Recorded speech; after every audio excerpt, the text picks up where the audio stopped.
because I gave her a lesson yesterday about how she used her eyes. It's these really small muscles that are influenced by our eyes and how we use our eyes. The very small muscles along. When he talks about all this tonification, it's not the big muscles, it's the small postural muscles. So you're on your hands and knees. Yeah? So what happens if you think that to weight bear on your hands, you're going to engage, I'll just do it on you, Joel, this big trap muscle I was just describing. So from here to your shoulders and down to the middle. If that's what you're using to hold yourself up in space, that great big muscle that joins so much of you together, how much can you move?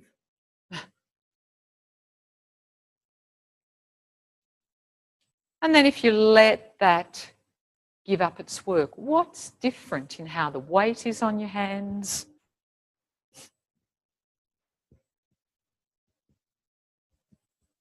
Can everyone feel the difference? Or not? Yeah? Anyone not feel the difference? Okay. Okay. So let's go back to a principle that we've been using over and over and over again in all the segments that we've been doing. Yeah? This ability that in any position I'm in, I can find these planes of movement in my middle. Yeah?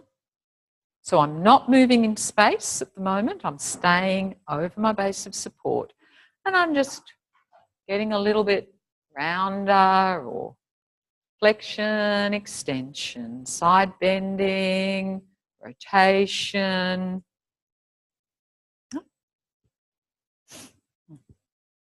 And we've done these there's so many lessons that are about just finding these different ways of having freedom through our spine in many, many different orientations. Okay, so let's check it. So you're on your hands and knees. Could you please tuck your toes under? Keep your toes tucked under. And just do that a few times. What have you learned about getting your toes under?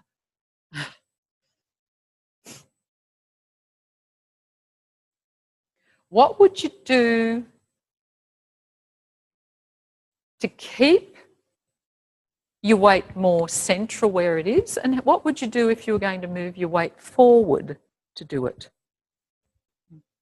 And then keep your weight a little bit more central.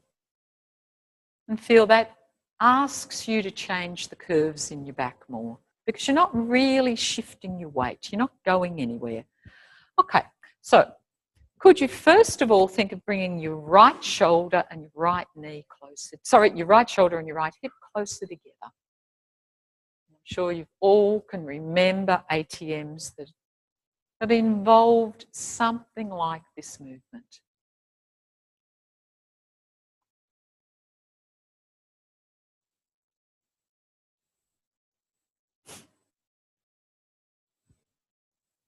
And then your left shoulder and your left hip closer together. And of course, if your right shoulder and right hip are going to get closer together, what's your opposite hip and shoulder going to do?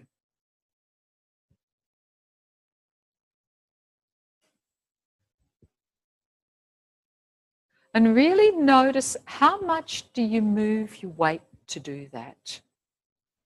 Can you really stay on your toes? Because it's just going to constrain your pelvis a little bit if you can stay on your toes.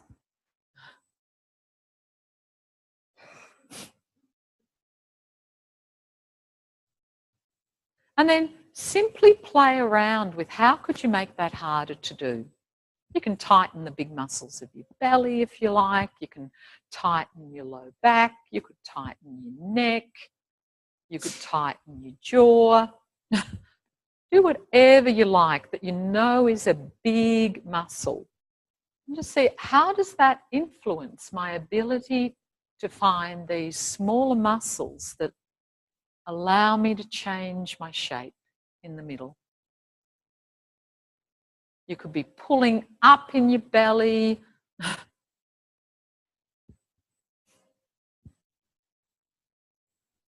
Just really getting a sense.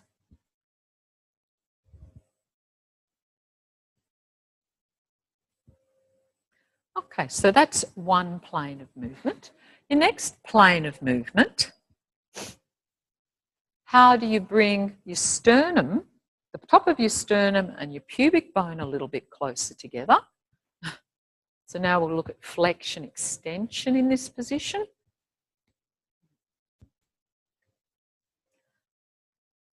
And obviously to do that, the length of you between the base of your neck and your tailbone is going to have to change.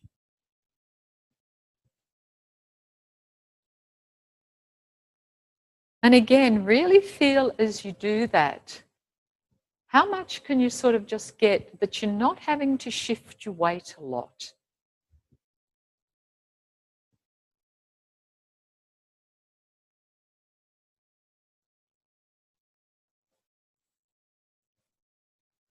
Just feeling, how do I find this lengthening of my back and the shortening of my belly? Because again, feel if you shorten your belly and you really tighten your belly a lot.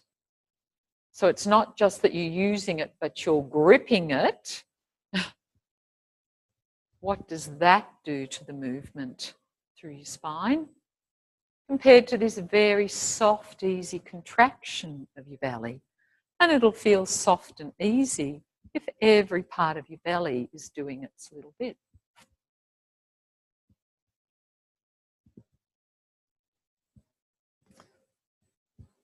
Okay, pause for a minute.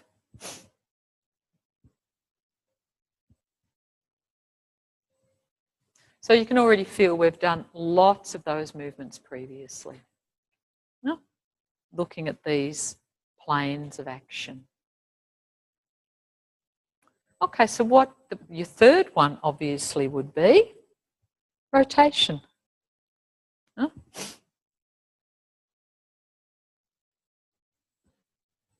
And because your arm's already a bit straight, it's going to constrain it a little bit. So if you're going to lift one shoulder higher and one knee higher, what does the other elbow have to do? So toward the ceiling, yeah?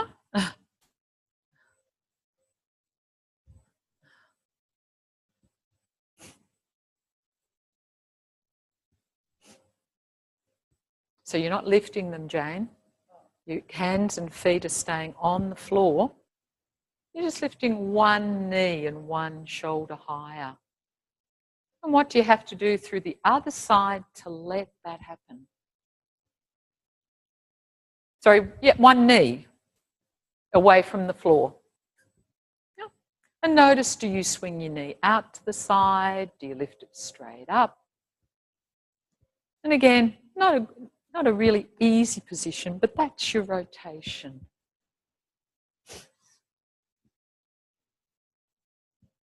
Okay, so now let's try the same thing with your head on the floor.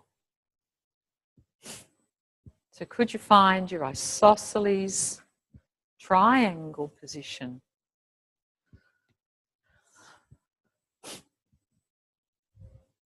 Where you're on the top of your head. And again, could you just gently rock your head a little bit forward and back? We were doing this yesterday, but feel your pelvis doesn't have to rock forward and back. So we're trying to really feel, what's this movement just of my neck? So I'm not taking my pelvis forward and back. It really is that I'm changing the shape of my neck. So my chin goes a little bit away from my chest and my chin comes a little bit toward my chest. Absolutely, but your weight's not really shifting on your hand, yeah? There'll be a tiny little shift, but you're not using your pelvis to drive the movement. At the moment, all we're trying to do is really differentiate. Do you know when you're using your neck? Or how your neck can be a little bit more separate. Okay, so once you've found a comfortable position for your head to be resting, could you bring, again, your right shoulder and your right hip toward each other? How is it to do in this position? Your right shoulder and your right hip toward each other as your left shoulder and your left hip go away from each other. So you're not lifting your knee, you're not lifting your knee, you're not lifting your foot.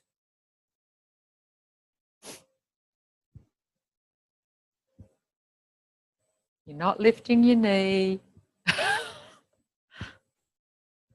Finding what can I move in the middle of me? How do I find still this ability of all these little joints in my spine?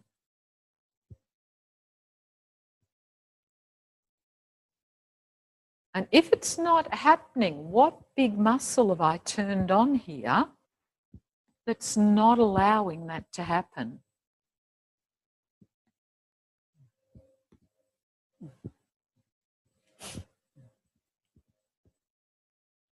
Because I think what I'd like you to get a sense of today is the only thing that stops us moving is muscle. And that muscle's getting its message from the brain.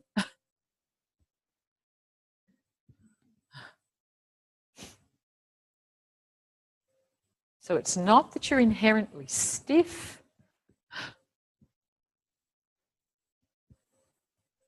Just that there's still some muscles in there. You're doing a bit too much work.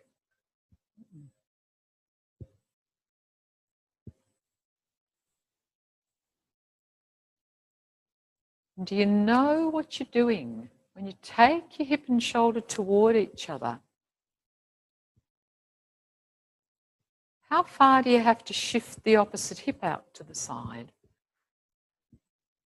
Or can you begin to feel that you're getting this movement over your hip joints? So that maybe some of these movements can help you to clarify where your hip joints are.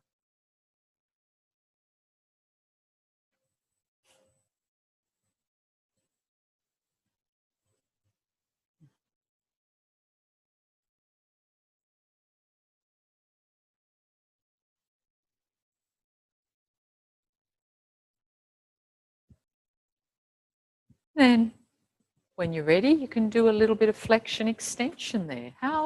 Just as we were observing yesterday, how those different positions in lying with your legs long or a bit bent, or bent up, or lying on your belly, really influenced the parts of us that we could involve in the movement.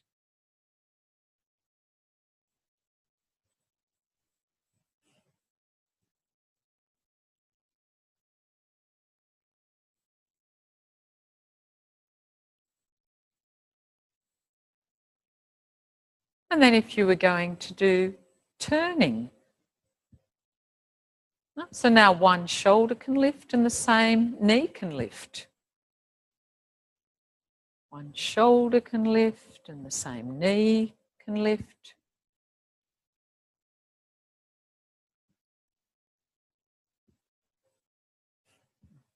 So what are your elbows doing now?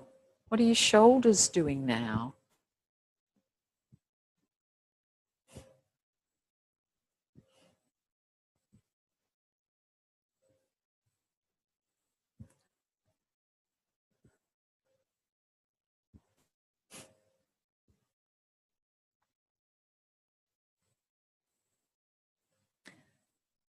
Have a rest, sit back. And just get a sense after doing that in quite a constrained position. Does anything feel different in your torso?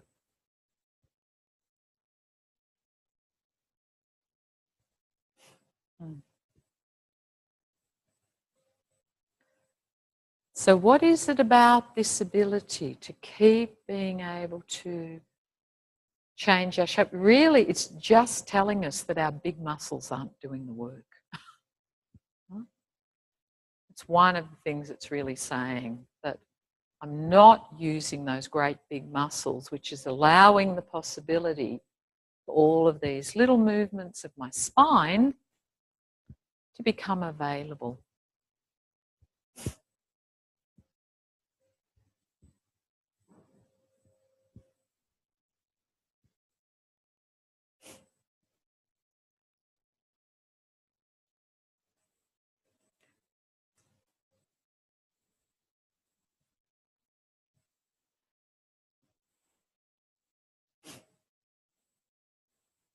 Okay. So that's virtually, could you feel that most of the time there, you didn't have to shift your weight on your head very much to do all of that? So try it again in that position. Yeah. And really feel with those planes of action of flexion, extension, side bending, and rotation, that you really don't need to shift the weight on your head very much.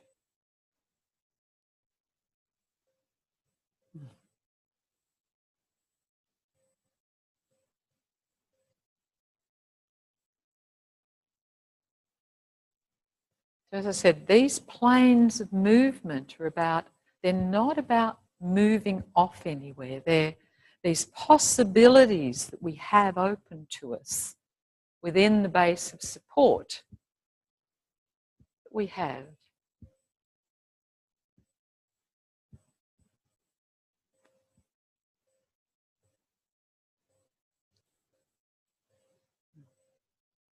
Okay, so what if I said to you then, move both shoulders and both hips forward? Both shoulders and both hips forward. Can you see your head has to move? Could you move both shoulders and both hips forward if you didn't let your head move? No. So when everything's going in the same direction, because simply by saying they're moving forward, you must be shifting your weight. So if I said take both shoulders and both hips back, all together, can you feel what would that do?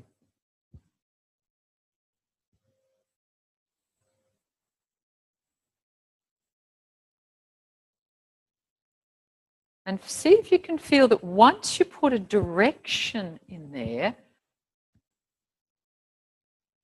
that you don't do as much. Your spine's still soft, it's still adapting, but your curves won't be changing quite as much. Okay, this is going back to what we did yesterday. What if both hips and both shoulders move to the right? Both hips and both shoulders move to the right. And both hips and both shoulders move to the left.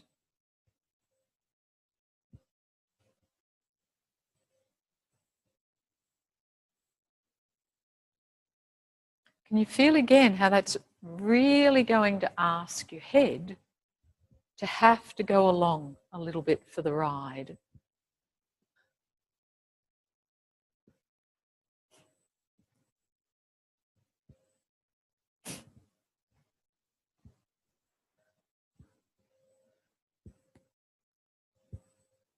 Okay, have a rest.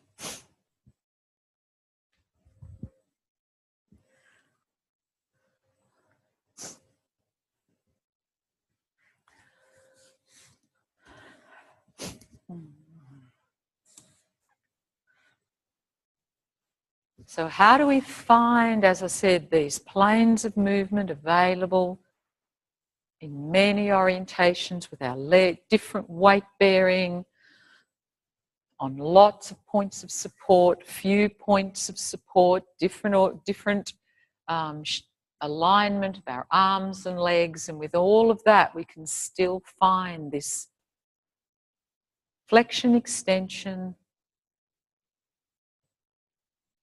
side bending, and rotation.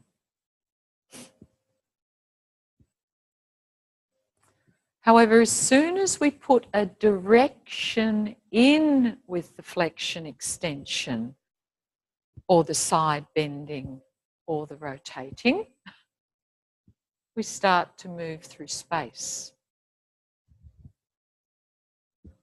We must shift our weight, because then we're moving in relationship to the environment.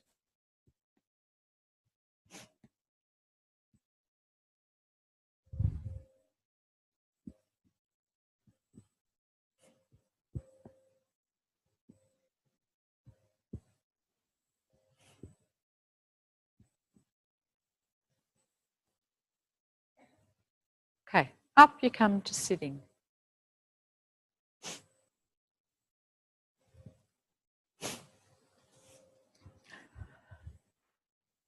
So this concept of orientations, concept of direction, has a profound influence. You know, so just these people who have been doing hip and shoulder circles, this, do I know where up is?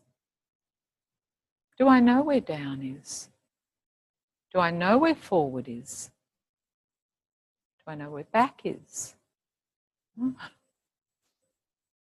This mapping of where we are in space and understanding it in lots of different positions.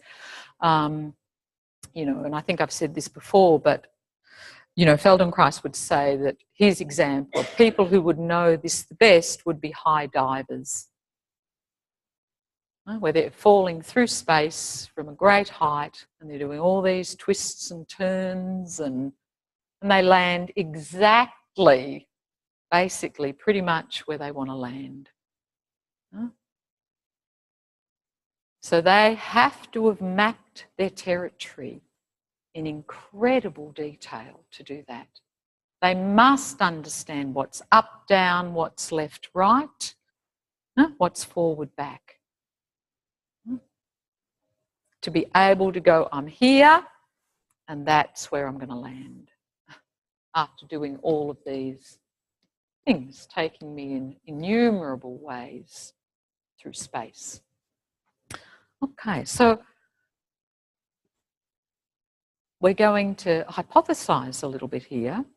If I was going to be able to do a headstand,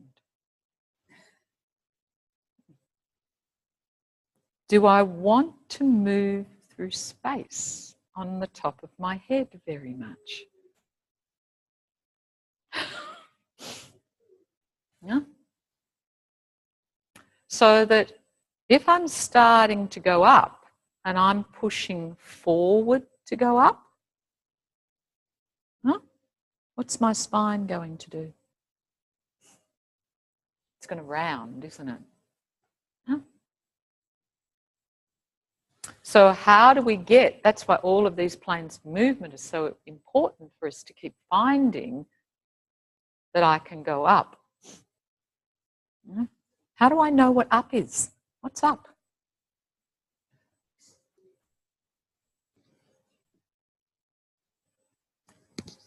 Up. I'm not going forward, I'm going up. It's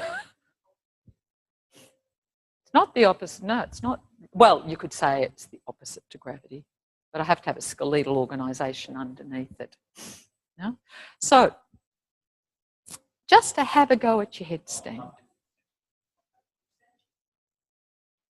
No, it's just that you're not going forward.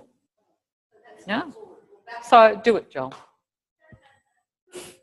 You dug yourself in there. Because it's really great if you can look at people just to see, because, you know, one of the big things about headstand is, of course, there's anxiety, of course, there's fear of falling, of course, there's the great unknown. And the big thing, that he's trying to get you to feel is, as long as your head is free, Doesn't mean that you're going to shift weight on it, but as long as your head is free, you can fall and you'll be okay. But we're not going to take him anywhere near that. So, Joel. Huh? So, is Joel on the top of his head? No.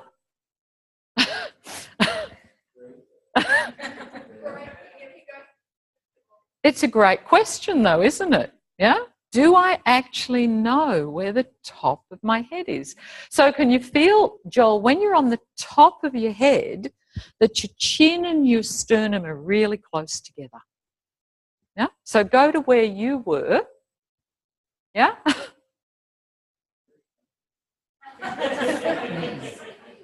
Yeah? So, but you can see once he gets that he gets a direct vertical line. You can actually see his neck is now in an alignment that it's ready to take weight. Huh? So where Feldenkrais here, he's still going to make sure that Joel feels safe. So he's going to say, Joel, can you just rock over the top of your head?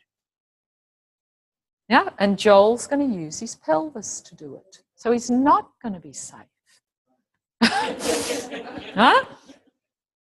So how does Joel feel that this can stay here and he has to find his neck? And can you feel the difference in your shoulders, Joel? Yeah? Can you see the difference in your shoulders?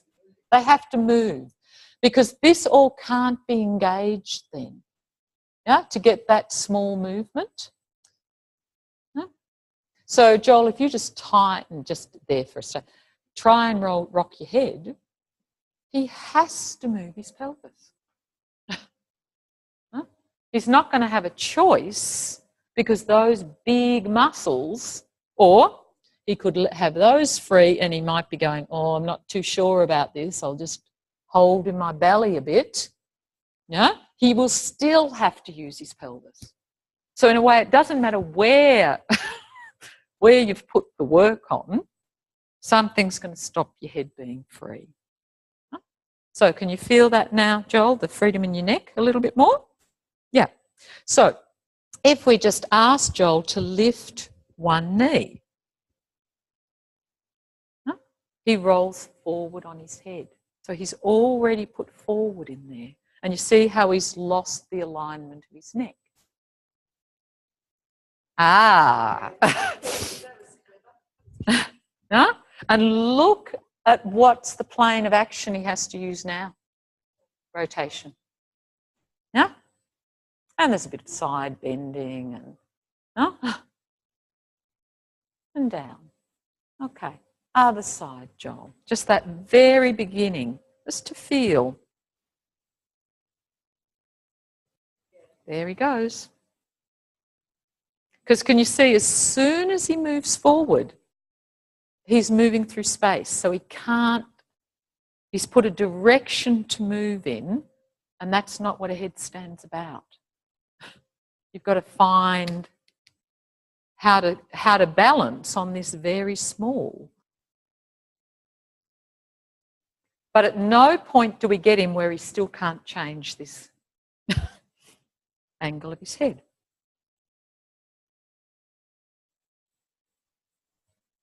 Okay, so, and this is so clever.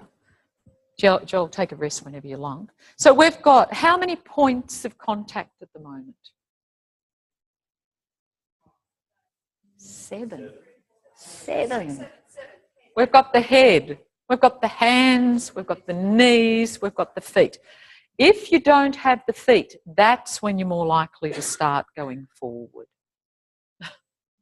They're the sort of bit, the counterbalance, because this is about a counterbalance activity to get up onto your head, if you like. Yeah? But you're also gradually taking away more and more points of support. So as you gradually take away more and more points of support, you've got to still find this somehow without going into the big muscles coming on. Yeah? Off you go again, Joel. Yeah? So toes under, that's it, yeah? And you lift one knee. And can you then lift the other one, Joel? And he's lifting his pelvis up. Can you see? He's not going, he's still got to get it forward under, but he's not pushing. Can you feel that difference, Joel, that the, up you go? That this movement of his pelvis forward doesn't rock his head forward. No? This is still staying. Now, let's, Joel, here's your test. Can you still take your right shoulder and your right hip a little bit toward each other? Or your left? So all these planes of movement, we still want them to be available because then we know he's safe. We know those big muscles aren't coming on. Could you do a little bit of flexion extension? So your pubic bone and your sternum a little bit closer to each other or away from each other. Huh? And you can see, because they're just planes of movement, he can stay on the top of his head. They're just planes of movement. He hasn't put in a force that's going to move him off somewhere. Huh? So, Joel, could you get one elbow to one knee?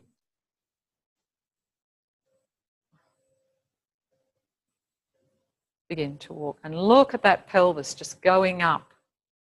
Huh? Yay. That's plenty.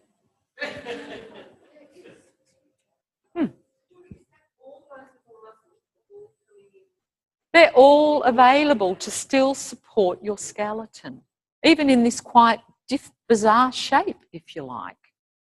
Yeah? How did it feel, Joel? First time I put myself on the top of my head, because that's what I was trying to do. And I was like, that's not very comfortable. And then I found it here. I'm like, that's it. So, but then it got more comfortable. Yeah. I did double yeah. pad, but yeah. So, could you just in pairs just play with that a little bit first? Yeah. You're only going where it's really easy. You might just get to the stage of I'm on the top of my head and I can lift one knee. Yeah.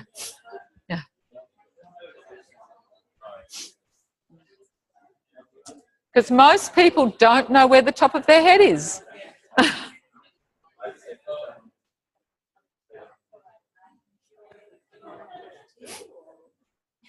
And just again, make sure you've got heaps of padding, heaps of padding.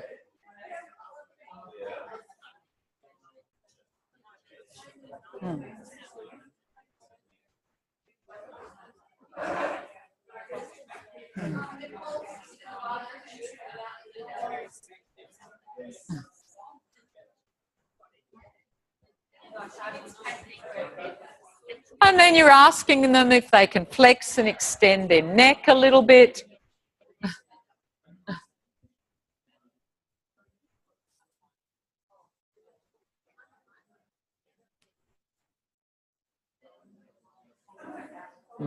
Good idea, Joel. So that's the top of her head there, right? Yeah. So as you're doing that, because you can see she's doing a fair bit of work here. Yeah. So Ginny, what can Ginny get softer here? Now do your neck, Ginny. Ooh, look at that. Do you feel that? You feel the difference, Ginny? Look how much longer the spine is now getting. just tighten that a little bit in there again. Just a little bit. Feel. Yeah?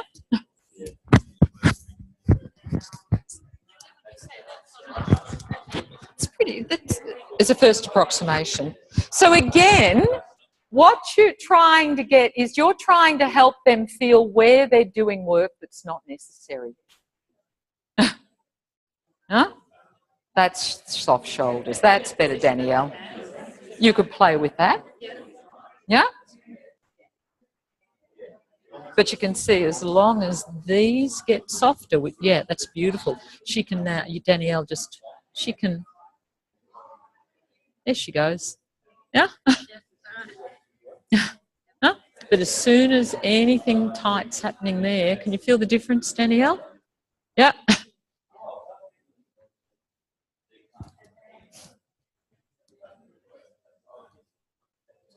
Yeah. Yeah, it looks pretty good. That looks pretty good. Now, where do you get the sense that Karen's doing work? What is she trying to do anyway? She's trying to flex and extend a neck, which she has to do from a pelvis at the moment. Can you see? Yeah. Okay. So if you felt here, you'd actually feel this quite now. Just soften these off a bit more, Karen. A bit more. That's it. Now flex and extend your neck. There she goes. So most people, this is the area that will be. Can you feel that difference, Karen?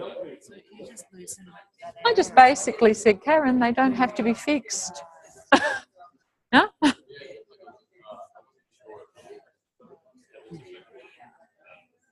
Points of contact.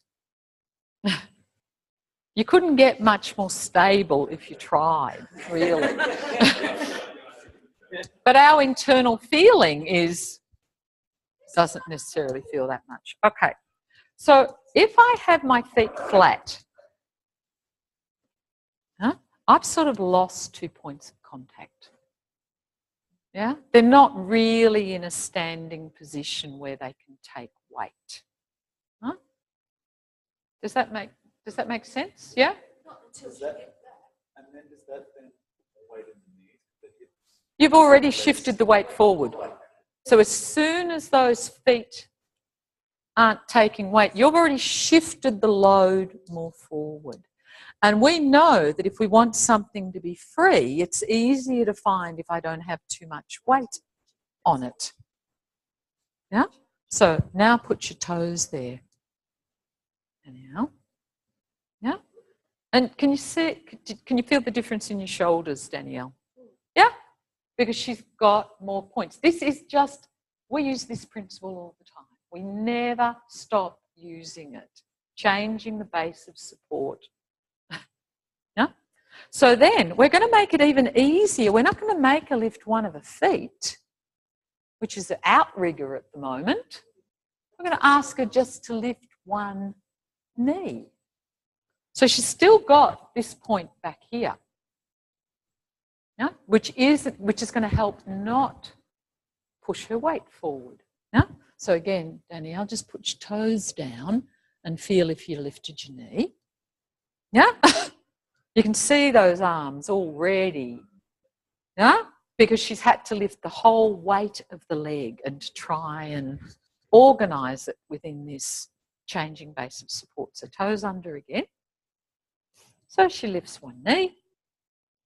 It's beautiful. And the other. And because she's doing rotation at the moment, go. One shoulder goes up, one shoulder goes down. Yeah? Everything's there. And if you do it again, this is rotating.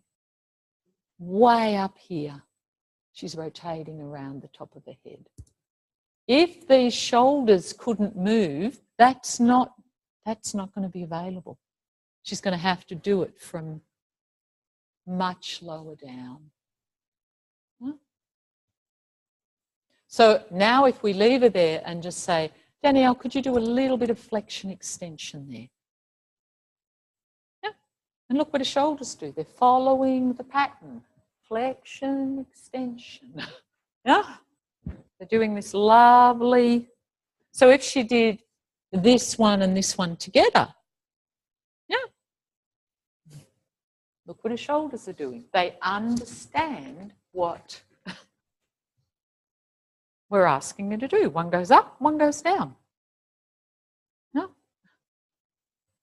Okay, so now lift one knee, Danielle, and the other. And lift both knees. And look how, and start to walk your feet in. And look how tall she can get. Huh? She's still got her feet though. So even when you're walking the feet in, he's still letting you have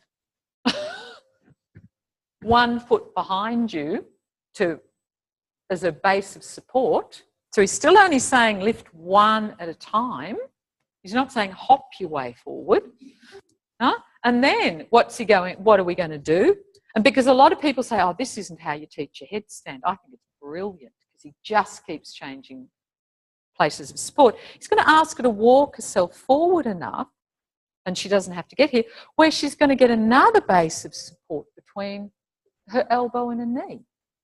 Huh? So that she's changing. So she's not going to lift her foot until she feels that she's got the knee on the elbow, on the next base of support.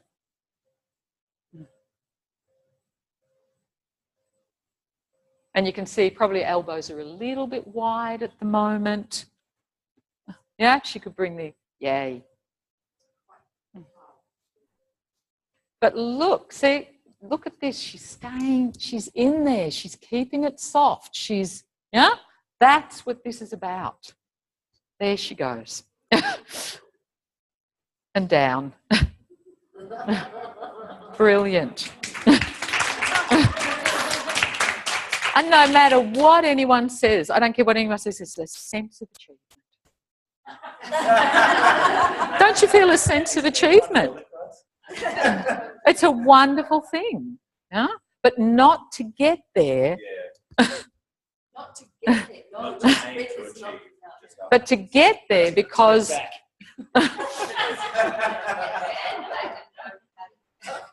Mm-hmm. So all of these movements that we're doing here are just checking, have we still got all these directions? So that if I go to the side, if I fall to the side, I know what to do. No? Not that my neck's going to be the only thing that goes, but my whole system, that's available. That's available. That's available. So I'm putting in all the fail-safe devices. Huh? It's the same theory as drunk people not getting injured. Well, they don't fall over very easily, do they? Really? They don't. No. And if, yeah, Well, it's not when they do, they just collapse. they usually have a pretty wide base of support. And, yeah. And they're relaxed. And they're relaxed. You lie down. Huh? So if I put these principles in, does it make more sense to you? What? Okay, go and have your own go on yourself. And these are, yeah, back to your own mate. These are deeply embedded in awareness through movement lessons. Question about that. So Danielle, when she was doing it, her back is beautifully kind of straight. When Dan and I are doing it, it feels like our backs are really Because you're going forward. Right, so that indicates going forward. Only, but only if it's arched forward of your neck. Yep. If it's still arched back here,